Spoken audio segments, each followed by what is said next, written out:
Bonjour chers élèves, bienvenue dans cette séance un peu spéciale réservée à la méthodologie de la réponse aux questions d'économie et organisation administrative des entreprises. Donc cette séance sera consacrée à vous expliquer la manière avec laquelle vous devez répondre aux différentes questions ou différentes consignes qui sont données dans le travail à faire. Vous avez dû remarquer tout au long du programme que vous êtes passé des questions classiques que vous avez vues dans les niveaux précédents, des questions qui sont données sous forme de points d'interrogation, à des questions dans lesquelles on utilise des verbes d'action, des questions qui sont précédées souvent par des verbes. Ça veut dire, au lieu de dire qu'est-ce que la qualité, on va la remplacer par la question rappeler la notion de la qualité. Au lieu de dire par exemple quelles sont les étapes de traitement de l'information, on va dire énumérer les étapes de traitement de l'information. Ce passage des questions classiques vers les verbes d'action, il a plusieurs utilités. D'abord, il permet d'unifier les questions des différents professeurs. Et deuxièmement, il permet de faciliter et d'améliorer la qualité de la correction. Donc aujourd'hui, on va essayer de voir comment répondre à chacun des verbes. On va prendre quelques exemples, bien sûr, de verbes pour voir comment répondre à chacun des verbes et que signifie chacun des verbes. L'utilité de cette séance, bien sûr, ça vous sera utile pour la première année et aussi pour la deuxième année, puisque pour la deuxième année, vous allez bien sûr étudier des documents, vous allez étudier des tableaux, des graphiques. Vous devez savoir comment extraire l'information de chacun des documents et comment utiliser chacun des verbes pour répondre. Donc, cette partie sera divisée en 4 catégories selon le niveau des questions qui sont posées. On va commencer par le premier niveau, le niveau connaissance, la compréhension, l'application et aussi l'analyse. Commençons par le niveau de connaissance. Par connaissance, on va dire donc les questions de mémorisation, les questions dans lesquelles on vous demande donc de se rappeler d'informations que vous avez vues précédemment. Donc il s'agit donc de se rappeler ou de se souvenir de quelque chose, de définition, de principe, d'avantages, de limites, etc. Prenons quelques exemples. Dans les exemples ici, on vous demande premièrement de citer deux types de supports d'information, définir la notion d'information, énumérer les caractéristiques d'une information de qualité, nommer la codification utilisée dans les plaques d'immatriculation des voitures et finalement préciser de qualité d'un bon vendeur. Donc maintenant, on va essayer d'étudier verbe par verbe. Commençons par le premier. Citer deux types de supports d'information. Le verbe citer veut dire qu'on doit dire avec précision, mais sans aller jusqu'à la définition, jusqu'à l'explication. Ça veut dire qu'on doit tout simplement rappeler un élément qui peut être une définition, qui peut être plutôt un élément, un avantage, une limite, une théorie, un principe, etc. Mais sans avoir à expliquer ou à définir cet élément. Dans la question, on vous demande de citer deux types de supports d'information. Donc les supports d'information qu'on peut citer sont d'abord les supports magnétiques et les supports optiques. Vous voyez là que j'ai bien sûr cité les deux éléments sans avoir à expliquer, sans avoir à définir ces éléments. Deuxième verbe, définir la notion d'information. Alors définir, bien sûr, nous renvoie exactement à la définition. Une définition qui doit être concise, ça veut dire qu'il doit être résumée, précise, qui doit être aussi exacte et utilisée de manière générale. Donc vous devez donc se rappeler les définitions que vous avez vues au programme. Définir la notion de qualité. Donc la notion de qualité, c'est tout élément qui est susceptible, qui peut être utilisé par l'entreprise pour sa gestion. Troisièmement, on vous demande d'énumérer les caractéristiques d'une information de qualité. Énumérer veut dire qu'on doit donner une liste d'éléments, une liste bien sûr qui est précise, qui est exacte. La différence entre énumérer et citer, c'est que citer, on cite quelques éléments, on liste quelques éléments d'une liste totale, tandis que le verbe énumérer veut dire qu'on doit citer tous les éléments de la liste. Par exemple, ici on vous demande de lister les caractéristiques d'une bonne information. Ça veut dire qu'on doit citer toutes les caractéristiques d'une bonne information, qui sont au nombre de 5.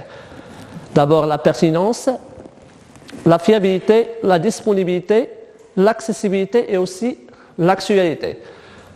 Les points communs, bien sûr, les points communs entre énumérer et citer, c'est qu'ils demandent bien sûr à lister des éléments sans avoir à expliquer, sans avoir à définir. Nommer la codification utilisée dans les plaques d'immatriculation. Par nommer, on veut dire donc d'attribuer un nom à un élément, qui peut être un chiffre, qui peut être un graphique, qui peut être une définition. Donc ici, on passe au sens inverse. Dans le verbe, bien sûr, définir, on a vu comment utiliser un terme pour le définir, donc pour donner une définition de manière exacte. Maintenant, on passe de la définition du résultat vers le terme, vers le concept. Donc, on vous donne des courbes, des chiffres, des quantités ou des rapports, et on vous demande donc de revenir et de dire ou d'appeler cette notion. Donc ici, on vous demande de nommer la codification utilisée dans les plaques d'immatriculation. C'est ce qu'on appelle donc des codes fonctionnels, ou ce qu'on appelle la codification fonctionnelle élémentaire. Préciser, le verbe préciser, c'est un verbe qui se situe dans la frontière entre les connaissances et la compréhension.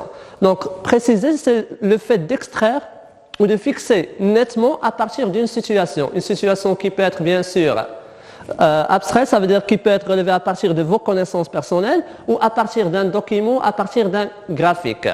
Donc il s'agit de fixer nettement à partir d'une situation un ou plusieurs éléments. Ça veut dire en d'autres termes de les citer et de les préciser.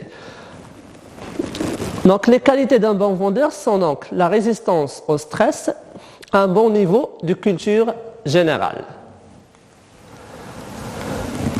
Passons maintenant au deuxième niveau, la compréhension. Par compréhension, on veut dire donc le fait de comprendre la signification de quelque chose, donc de saisir le sens, de confirmer l'apprentissage.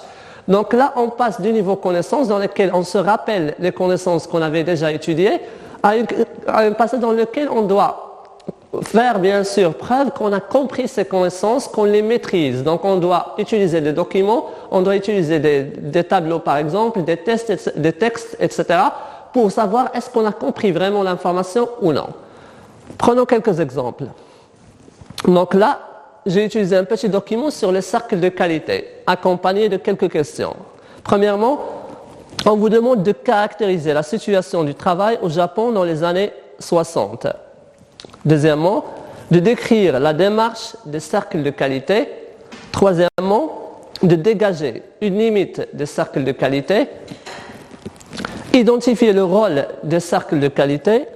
Et finalement, donc, on cherche à relever la condition à l'efficacité des cercles de qualité. Commençons par le premier verbe. Donc avant bien sûr de commencer, donc, je cherche que le texte, il parle d'abord, il définit la notion de cercle de qualité. Donc on voit ici que ce sont des petits groupes de travail dans lesquels les salariés sont invités à débattre sur les problèmes rencontrés et à trouver donc des moyens pour rechercher des solutions. Donc, on compare aussi la situation dans le Japon des années 60 avec la situation qui est venue après dans les années 80 et les années 90.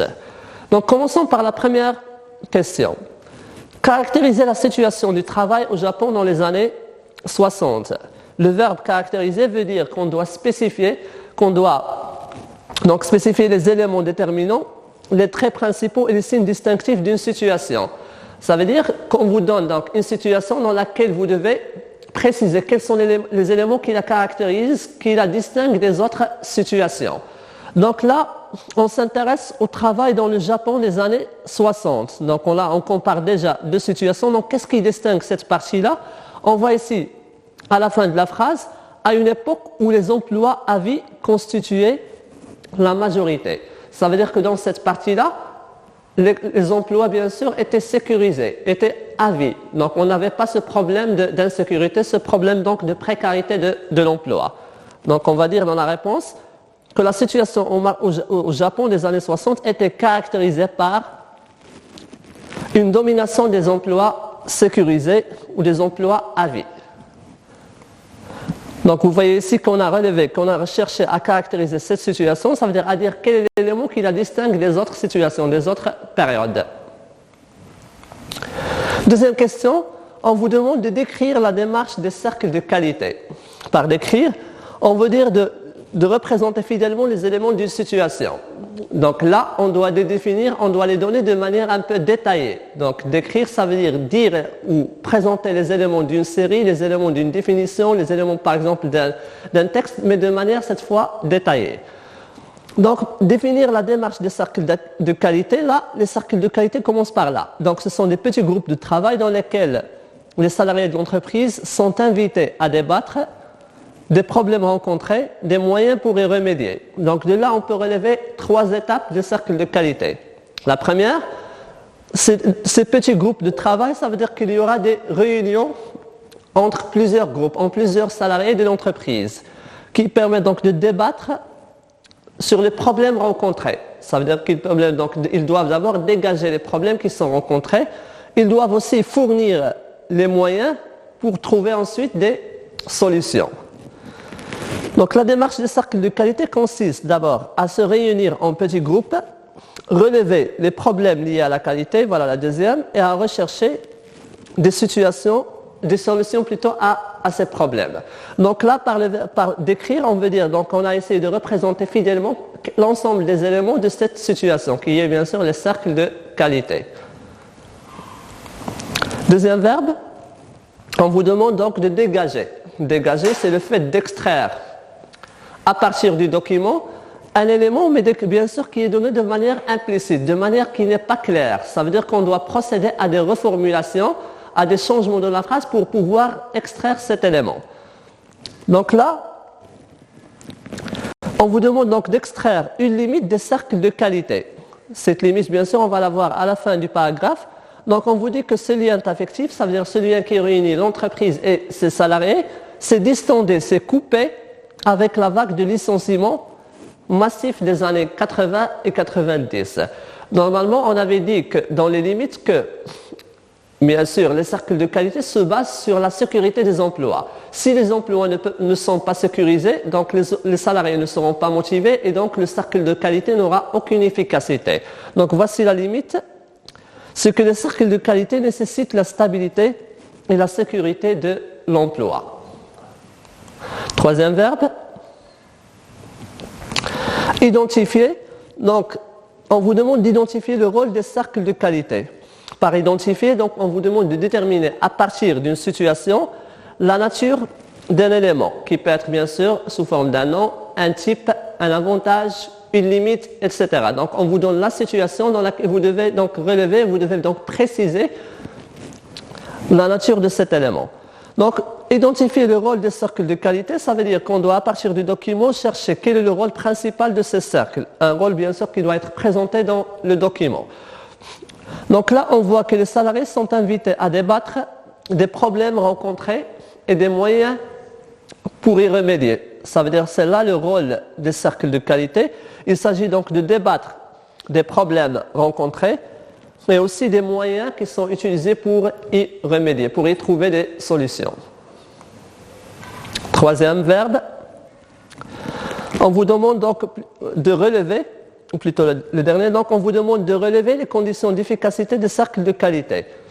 Il y a une petite ressemblance entre relever et dégager. Relever et dégager, donc il s'agit d'extraire à partir du document. Mais la distinction, la différence qui existe entre les deux verbes, dans le verbe dégager, l'élément est présenté de manière implicite, de manière qui n'est pas claire. Tandis que pour le verbe relever, l'élément est présenté de manière explicite, de manière très claire. Ça veut dire qu'on peut relever directement la phrase à partir du document et la présenter dans la réponse. Donc, une condition d'efficacité des cercles de qualité, on peut l'avoir bien sûr ici. Là, donc ce management participatif nécessite un fort attachement des employés. Donc, ça veut dire que la condition nécessaire est l'attachement des employés à leur société. Il doit y avoir un lien affectif, un lien entre les salariés et la société. C'est ce qu'on voit ici dans la réponse.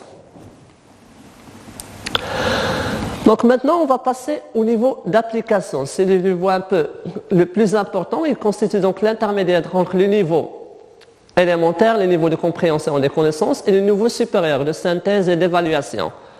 L'application, donc, on veut dire l'utilisation appropriée des principes et des méthodes dans une situation concrète. Dans le niveau compréhension, on fait preuve qu'on a déjà compris, qu'on a assimilé les notions. Dans le niveau application, il faudrait donc utiliser ces notions, utiliser ces formules qu'on avait apprises pour pouvoir faire des calculs, pour pouvoir donc faire une application de ces formules. Je continue donc. Dans l'exemple, on vous fournit quelques informations relatives à une société, dans l'objectif de calculer sa valeur ajoutée. Donc des informations qui sont relatives aux ventes et à la consommation, les différents biens et services qui sont consommés.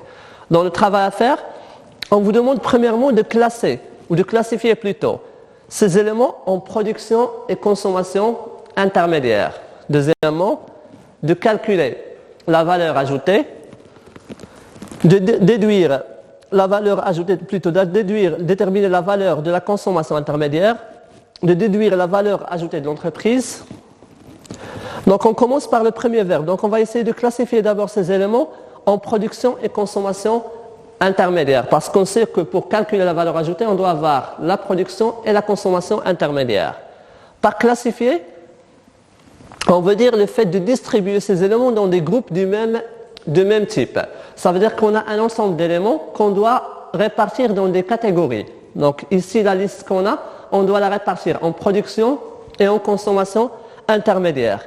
À ne pas confondre avec le verbe classer, qui veut dire ordonner avec une certaine logique. Le verbe classer, donc, dans lequel on a un ensemble d'éléments qu'on doit classer selon un certain ordre. Ça peut être un ordre, par exemple, chronologique, le plus ancien vers le plus récent. Ça peut être aussi un ordre par exemple, alphabétique, ça peut être un ordre d'importance, qui est le plus important vers le moins important, etc. Donc c'est ça la différence entre le premier et le deuxième. Dans le premier, on a des catégories dans lesquelles on va placer les différents éléments. Donc les éléments qu'on a ici, on va donc les répartir en deux catégories. La vente de produits finis, la production stockée et la production de l'entreprise pour elle-même, ils font partie de la production. Donc on les a classés dans la catégorie production. Tandis que les autres éléments qui sont relatifs à des achats de biens ou de services font partie de la consommation intermédiaire. On vous demande donc de calculer la valeur de la production. Le verbe calculer, c'est un verbe qui est des plus clairs. Donc ça veut dire quoi calculer? Il s'agit donc d'utiliser des formules, utiliser des opérations mathématiques, la division, la soustraction, etc. Donc pour pouvoir obtenir un élément. Donc cette question, donc la réponse à cette question sera divisée en trois parties. D'abord, il faudrait donc énoncer la formule. Ensuite, l'application numérique, ça veut dire qu'on doit remplacer par les chiffres et finalement donc le résultat. Dans notre question, on présente donc ici la formule. La production est égale aux ventes plus la production stockée plus la production de l'entreprise. L'application numérique, donc on a déjà du chiffre ici et voici donc le résultat, c'est 800 000. Troisième question, on vous demande de déterminer la valeur de la consommation intermédiaire. Donc par déterminer, on veut dire donc trouver une donnée en procédant par plusieurs méthodes. Soit on va procéder par calcul, ça veut dire que ça, dans ce cas, déterminer aura le même sens que calculer. Soit par déduction ou induction. Donc le verbe déterminer ne veut pas dire qu'il y a nécessairement des chiffres. Ça peut être, on peut déterminer donc les éléments d'un ensemble, on peut déterminer par exemple un mot, on peut déterminer des chiffres, etc. Donc le verbe déterminer est un peu plus général que celui de calculer. Donc déterminer la valeur de la consommation, donc on procède de la même manière que pour le calcul de la production. Voici donc les composantes de la consommation intermédiaire, voici les valeurs de la consommation intermédiaire et voici donc le total qui représente la CI, donc 168 500. La quatrième question, c'est un peu le résultat des questions précédentes. On vous demande de déduire la valeur ajoutée de l'entreprise. Donc déduire, qui veut dire ressortir une donnée à partir de résultats précédents. Ça veut dire qu'on a déjà fait un travail ou qu'on a déjà des résultats, on a déjà des idées auparavant qu'on doit utiliser pour déduire un élément, pour extraire un autre élément.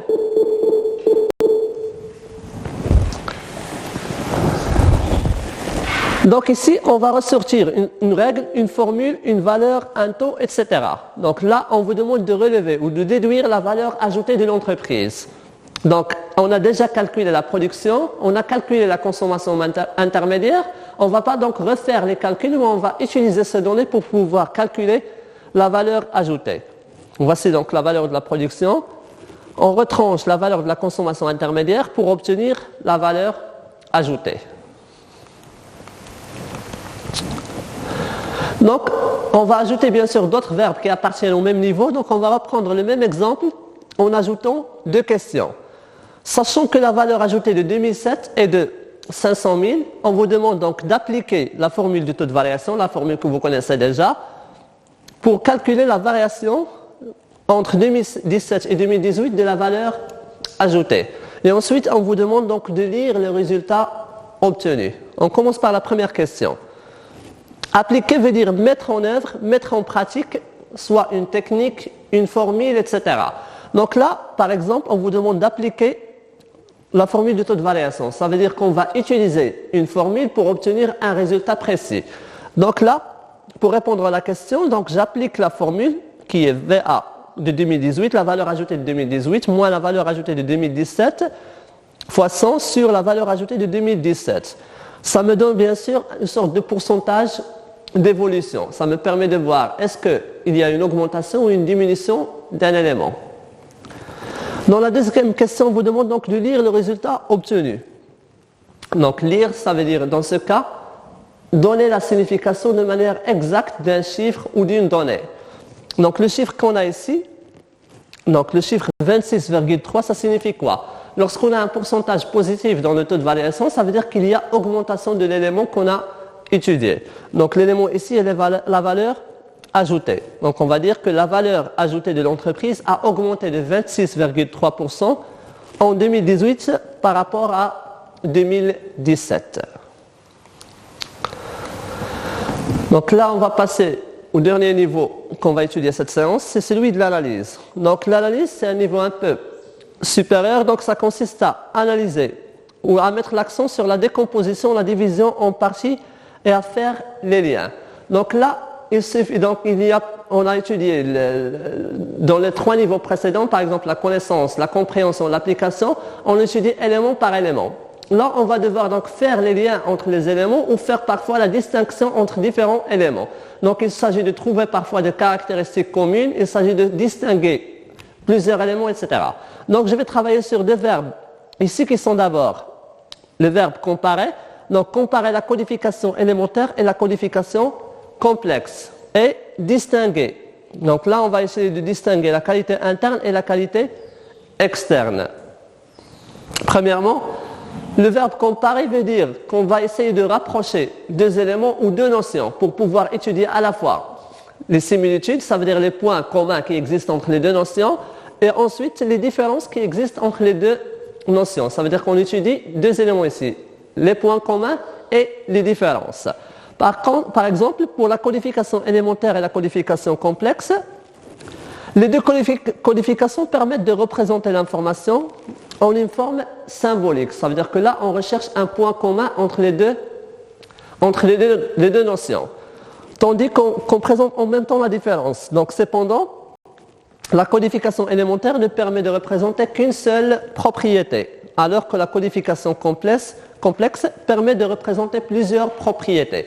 Donc là, on a présenté le point commun qui existe et les points de différence qui existent entre les deux éléments.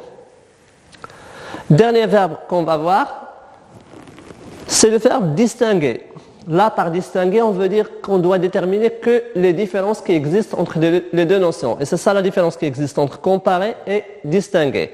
Par exemple, dans notre cas, la qualité interne et la qualité externe, on va dire que la différence entre les deux correspond d'abord, ou plutôt suppose que la première recherche le fonctionnement interne de l'entreprise et la deuxième recherche donc la satisfaction du client. Donc il existe une différence dans l'objectif recherché des deux qualités. Là, on n'a pas présenté les points de similitude, les points communs qui existent entre les deux notions, mais on n'a présenté que les différences qui existent.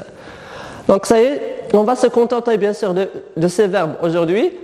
Je vous rappelle que ces verbes sont utilisés pendant les deux programmes, de la première et de la deuxième année. Vous serez confronté à des documents, à des tableaux et à un travail à faire. Vous devez donc savoir comment répondre de manière précise en utilisant ces différents verbes d'action. Donc je vous dis au revoir et à la séance prochaine. Merci pour votre attention.